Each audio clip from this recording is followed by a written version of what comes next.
आइए सुनते हैं मुंशी प्रेमचंद जी की बहुत ही अनोखी रचना, मेरी पहली रचना। उस वक्त मेरी उम्र कोई 13 साल की रही होगी। हिंदी बिल्कुल न जानता था। उर्दू के उपन्यास पढ़ने लिखने का उन्माद था। मौलाना शहर, पंडित रतननाथ सरसार, मिर्जा रुस्वा, मौलवी मोहम्मद अली हरदोई निवासी उस वक्त के सर्वप्रिय उपन्यासकार थे। इनकी रचनाएं जहाँ मिल जाती थी, स्कूल की याद भूल जाती थी और पुस्तक समाप्त करके ही दम लेता था। उस जमाने में रेनाल्ड के उपन्यासों की धूम थी। उर्दू में उनके अनुवाद धड़ाधड़ निकल रहे थे और हाथों हाथ बिकते थे। मैं भी उनका आशिक था।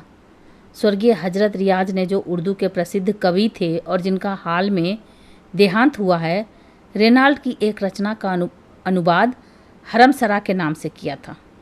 उसी ज़माने में लखनऊ के साप्ताहिक अवध पंच के संपादक स्वर्गीय मौलाना सज्जाद हुसैन ने, जो हास्य रस के अमर कलाकार हैं, रेनाल्ड के दूसरे उपन्यास का धोखा या तिलस्मी फानूस के नाम से अनुवाद किया था। ये सारी पुस्तकें मैंने उसी ज़माने में पढ़ी और पंडित रतननाथ सरसाल से तो मुझे तृप्ति ही न होती थी। उनकी सारी रचनाएं मैंने पढ़ डाली।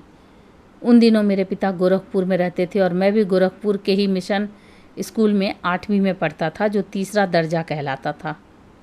रेती पर एक बुक सेलर बुद्धिलाल नाम का रहता था। मैं उसकी दुकान पर जा बैठता था और उसके स्टॉक से उपन्यास ले लेकर पढ़ता था, मगर दुकान पर सारे दिन तो बैठ न सकता था। इसलिए मैं उसकी दुकान से अंग्रेजी पुस्तकों की कुंजियाँ और नोट्स लेकर अपने स्कूल के लड़कों के हाथों बेचा करता था और इसके मुआवजे में दुकान से उपन्यास घर लाकर पढ़ता था। 2-3 वर्षों में मैंने सैकड़ों ही उपन्यास पढ़ डाले होंगे। जब उपन्यासों का स्टॉक समाप्त हो गया तो मैंने नवल किशोर प्रेस से निकले हुए पुराणों के उर्दू अनुवाद भी पढ़े और तिलस्मी होशरुबा के कई भाग भी पढ़े। इस बृहद तिलस्मी ग्रंथ के 17 भाग उस वक्त निकल चुके थे और एक एक भाग बड़े सुपर रॉयल आकार के 2-2 हजार पृष्ठों से कम न होगा। और इन 17 भागों के उपरांत उसी पुस्तक के अलग अलग प्रसंगों पर 2500 भाग छप चुके थे। इनमें से भी मैंने कई पढ़े। जिसने इतने बड़े ग्रंथ की रचना की, उसकी कल्पना शक्ति कितनी प्रबल होगी, इसका केवल अनुमान लगाया जा सकता है। कहते हैं ये कथाएं मौलाना फैजी ने अकबर के विनोदार्थ फारसी में लिखी थी। इनमें कितना सत्य है कह नहीं सकता, लेकिन इतनी बृहद कथा शायद ही संसार की किसी भाषा में हो। पूरी इंसाइक्लोपीडिया समझ लीजिए। एक आदमी तो अपने 60 वर्ष के जीवन में उनकी नकल भी करना चाहे तो नहीं कर सकता, रचना तो दूसरी बात है। उसी ज़माने में मेरे एक नाते के मामू कभी कभी हमारे यहाँ आया करते थे। अधेड़ हो गए थे लेकिन अभी तक बिन ब्याहे थे। पास में थोड़ी सी ज़मीन थी, मकान था, लेकिन घरनी के बिना सब कुछ सूना था, इसलिए घर पर जी न लगता था। नातेदारियों में घूमा करते थे और सबसे यही आशा रखते थे कि कोई उनका ब्याह करा दे। इसके लिए 100-200 खर्च करने को भी तैयार रहते। क्यों उनका विवाह नहीं हुआ, यह आश्चर्य था। अच्छे खासे हष्ट पुष्ट आदमी थे, बड़ी बड़ी मूछें, औसत कद, सांवला रंग, गांजा पीते थे, इसमें आंखें लाल रहती थी। अपने ढंग के धर्मनिष्ठ भी थे। शिव जी को रोजाना जल चढ़ाते थे और मांस मछली नहीं खाते थे। आखिर एक बार उन्होंने भी वही किया जो बिन ब्याहे लोग अक्सर किया करते हैं। एक चमारिन के नयन बानों से घायल हो गए। वह उनके यहाँ गोबर पाथने, बैलों को सानी पानी देने और इसी तरह के दूसरे फुटकर कामों के लिए नौकर थी। जवान थी, छबीली थी और अपने वर्ग की अन्य रमणियों की भांति प्रसन्न मुख और विनोदिनी थी। एक समय सखी सुअरी सुंदरी वाली बात थी। मामू साहब का तृषित हृदय मीठे जल की धारा देखते ही फिसल पड़ा। बातों बातों में उससे छेड़छाड़ करने लगे। वह इनके मन का भाव ताड़ गई। ऐसी अल्हड़ न थी और नखरे करने लगी। केशों में तेल भी पड़ने लगा, चाहे सरसों का ही क्यों न हो। आंखों में काजल भी चमका, होठों पर मिस्सी भी आई और काम में ढिलाई भी शुरू हुई। कभी दोपहर आई और झलक दिखाकर चली गई, कभी सांझ को आई और एक तीर चलाकर चली गई। बैलों को सानी पानी मामू साहब खुद दे देते, गोबर दूसरे उठा ले जाते। युवती से बिगड़ते क्यों कर? वहाँ तो प्रेम उदय हो गया था। होली में उसे प्रथानुसार एक साड़ी दी, मगर अब की गजी की साड़ी न थी। खूबसूरत सी 2.25 रुपये की चुंदरी थी। होली की त्योहारी भी मामूल से चौगुनी थी और यह सिलसिला यहाँ तक बढ़ा कि वह चमारिन ही घर की मालकिन हो गई। एक दिन संध्या समय चमारों ने आपस में पंचायत की, बड़े आदमी है तो क्या हुआ, क्या किसी की इज्जत लेंगे? एक इन लाला के बाप थे जो कभी किसी मेहरिया की ओर आंख उठाकर ना देखा।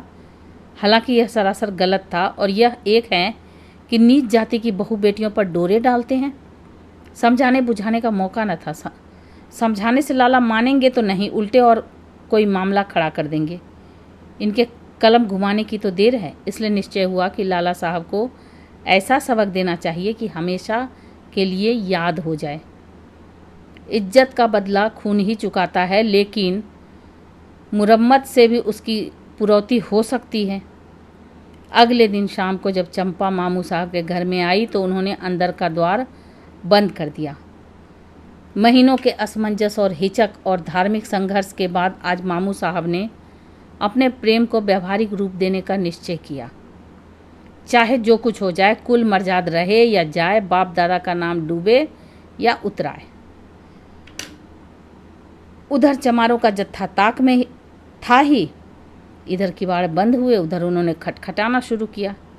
पहले तो मामू साहब ने समझा कोई आसामी मिलने आया होगा, किवाड़ बंद पाकर लौट जाएगा। लेकिन जब आदमियों का शोरगुल सुना तो घबराए। जाकर किवाड़ों की दराज से झांका। कोई 20-25 चमार लाठियां लिए द्वार रोके खड़े किवाड़ों को तोड़ने की चेष्टा कर रहे थे। अब करें तो क्या करें? भागने का कहीं रास्ता नहीं, चंपा को कहीं छिपा नहीं सकते। समझ गए कि शामत आ गई। आशिकी इतनी जल्दी गुल खिलाएगी, यह क्या जानते थे? नहीं, इस चमारिन पर दिल को आने ही क्यों देते? उधर चंपा इन्हीं को कोस रही थी, तुम्हारा क्या बिगड़ेगा, मेरी तो इज्जत लूट गई, घर वाले मूड़ ही काट कर छोड़ेंगे। कहती थी कभी किवाड़ बंद ना करो, हाथ पांव जोड़ती थी, मगर तुम्हारे सिर पर तो भूत सवार था, लगी मुंह में कालिक की नहीं। मामू बेचारे इस कूचे में कभी ना आए थे। कोई पक्का खिलाड़ी होता तो 100 उपाय निकाल लेता, लेकिन मामू साहब की तो जैसे सिट्टी पिट्टी भूल गई। बरौठे में थर थर कांपते हनुमान चालीसा का पाठ करते हुए खड़े थे। कुछ न सूझता था और उधर द्वार पर कोलाहल बढ़ता जा रहा था। यहाँ तक कि सारा गांव जमा हो गया। बामन, ठाकुर, कायस्थ सभी तमाशा देखने और हाथ की खुजली मिटाने के लिए आ पहुँचे। इससे ज़्यादा मनोरंजक और स्फूर्तिवर्धक तमाशा और क्या होगा कि एक मर्द और एक औरत को एक साथ घर में बंद पाया जाए। फिर वह चाहे कितनी ही प्रतिष्ठित और विनम्र क्यों न हो, जनता उसे किसी तरह क्षमा नहीं कर सकती। बढ़ई बुलाया गया, किवाड़ फाड़े गए और मामू साहब भूसे की कोठरी में छिपे हुए मिले। चंपा आंगन में खड़ी रो रही थी। द्वार खुलते ही भागी, कोई उससे नहीं बोला। मामू साहब भागकर कहाँ जाते, हुआ जानते थे उनके लिए भागने का रास्ता नहीं है। मार खाने के लिए तैयार बैठे थे। मार पड़ने लगी और बेभाव की पड़ने लगी। जिसके हाथ जो कुछ लगा, जूता, छड़ी, छाता, लात, घुसा, यहाँ तक कि मामू साहब बेहोश हो गए। लोगों ने उन्हें मुर्दा समझकर छोड़ दिया। अब इतनी दुर्गति के बाद वह बच भी गए तो गांव में नहीं रह सकते और उनकी ज़मीन पट्टेदारों के हाथ आएगी। इस दुर्घटना की खबर उड़ते उड़ते हमारे यहाँ भी पहुँची। मैंने भी उसका खूब आनंद उठाया। पिटते समय उनकी रूपरेखा कैसी रही होगी, इसकी कल्पना करके मुझे खूब हंसी आई। 1 महीने तक तो वह हल्दी और गुड़ पीते रहे। ज्यों ही चलने फिरने लायक हुए, हमारे यहाँ आए। यहाँ अपने गांव वालों पर डाके का इस्तगासा दायर करना चाहते थे। अगर उन्होंने कुछ दीनता दिखाई होती तो शायद मुझे हमदर्दी हो जाती, लेकिन उनका वही दमखम था।